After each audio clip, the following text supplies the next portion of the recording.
કે ઠેંગણા 1.5 ફૂટિયા તારા પ્રોગ્રામ કે થતા નતા ઠાકોર જે આગેવાનો બંધારણ કર્યું એ લોકોને ખબર નહીં ડીજે એટલે હું ખબર છે કમલેશભાઈ? ના આપણે સમાજની માફી માંગી લઈએ, આપણે કશું વધો નથી, આપણે કોઈ નેના બાપના નહીં થઈ જતા. નમસ્કાર મિત્રો, કેડી અપડેટમાં તમારું સ્વાગત છે. હમણે ગબ્બર ઠાકોર અને અર્જુન ઠાકોર એ ખૂબ જ ચર્ચામાં ચાલી રહ્યા છે, કારણ કે એમને ઠાકોર સમાજનું બંધારણ દોડ્યું છે અને ઠાકોર સમાજના લોકો એમનાથી ખૂબ જ રોષે ભરાયેલા છે અને એમાં વિક્રમ ઠાકોર પણ એમના સમર્થનમાં આવેલા છે. તો વિક્રમ ઠાકોર વિશે એક જે રાધનપુરના દિનેશભાઈ ઠાકોરે એમને ખૂબ જ ખોટું કહ્યું છે કે એમને કહ્યું છે વિક્રમ ઠાકોર વિશે કે 1.5 ફૂટિયા, પછી સમાજમાં રહીને સમાજને બદનામ કરે છે, જેવા તેવા ગીતો ગાય છે, છોકરા છોકરીઓને બગાડે છે, એમના વિશે થોડુંક અપશબ્દો પણ થોડા કહેલા છે. તો આપણે જોઈએ તો કોઈ પણ કલાકારને આપણે આવું બોલવું જોઈએ નહીં. એમને તો શાયદ કલાકારો અને આ ડીજેના સમર્થનમાં બોલ્યું છે. અને તમને સૌને ખબર છે કે હમણે ઠાકોર સમાજના બંધારણમાં થોડો કડક કાયદો કરવામાં આવ્યો છે અને એમાં પણ આ ગબ્બર ઠાકોર અને અર્જુન ઠાકોર જેવા નામાંકિત કલાકારો અને એક્ટ્રેસને હમણે ઠાકોર સમાજનું બંધારણ કે ડીજે તોડ્યું હતું.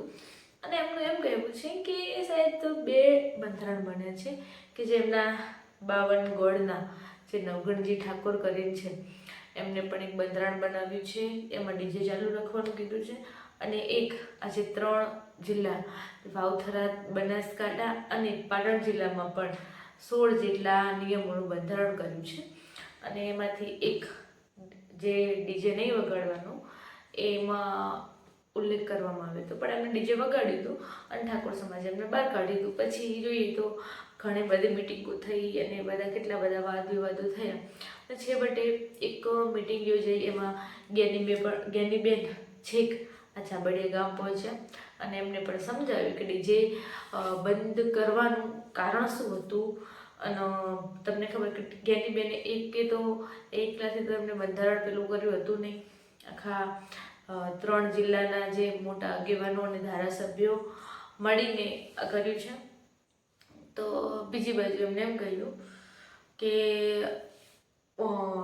ગબ્બર ઠાકોરે એમ કહ્યું કે આ બંધારણ બન્યું બધું એમને એમ કહ્યું કે અમારા ગામમાં તો દારૂ ચાલુ છે, તો મને લાગ્યું ડીજે પણ ચાલુ હશે તો હું બગાડું, એમને એમ કહ્યું. પણ આવું જોઈએ તો આપણે ગબ્બર ઠાકોરને આવું કહેવું ના જોઈએ, કારણ કે જો ડીજે તો દારૂ તો ચાલુ છે એટલે તો બંધ કરવાના પ્રયાસો તો ચાલુ જ છે, એટલે બધાના ગામમાં બંધ જ હશે.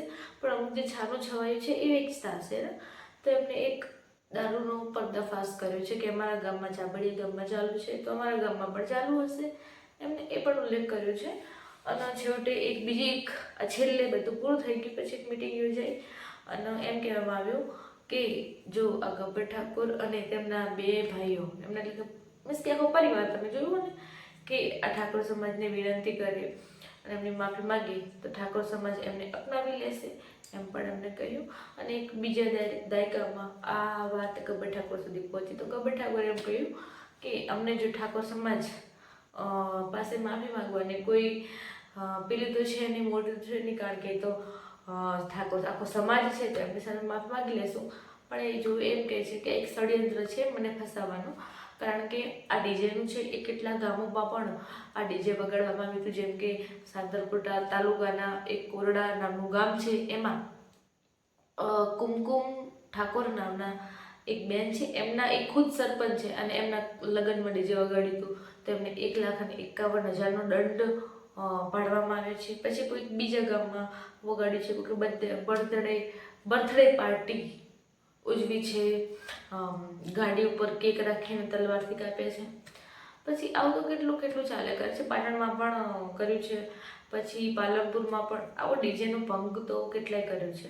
તો એ એમ કહે છે કે આ બધાએ ડીજેનો ભંગ કર્યો છે, એમાંથી કોઈનું નામ નથી આવ્યું અને મારું નામ આવ્યું છે, એટલે કે ફસાવાનો કે જે અને તમને સૌને ખબર છે કે ગબ્બર ઠાકોર સિંગરની સાથે સાથે એક્ટર્સ પણ છે અને એ એમ બોલે છે કે મેં 20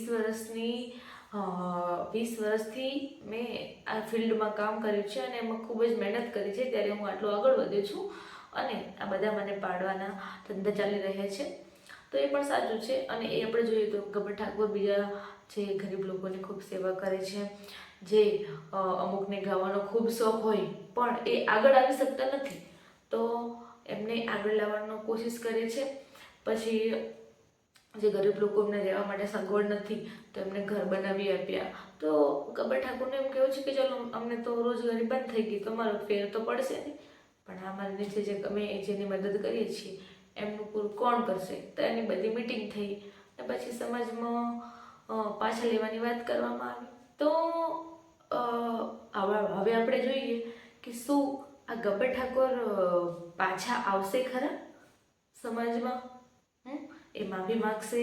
શું સમાજ એને સ્વીકારશે? એ પણ એક ચર્ચાનો મુદ્દો છે. અને દિનેશભાઈનો આપણે મેઇન મુદ્દો હતો કે દિનેશભાઈએ રાધનપુર નજીક દિનેશભાઈ નામ કરીને એક નામાંકિત વ્યક્તિ છે, એમને આ વિક્રમ ઠાકોર વિશે બોલ્યું. પણ આપણે જોઈએ તો ચાલો આપણે બોલીએ, પણ આવું કોઈના વિશે બોલવું જોઈએ નહીં. તો હવે આપણે આ વિડીયો ક્લિપમાં જોઈશું કે શું બોલ્યા છે અને કેમ બોલ્યા છે એ પણ આપણે જોઈએ. તો આ વિડીયો આપણે પહેલાં વિડીયો ક્લિપમાં જુઓ. હવે તમને આ વિડીયો જોઈને ખબર પડી ગઈ હશે કે એ કેટલું ખોટું બોલ્યા છે.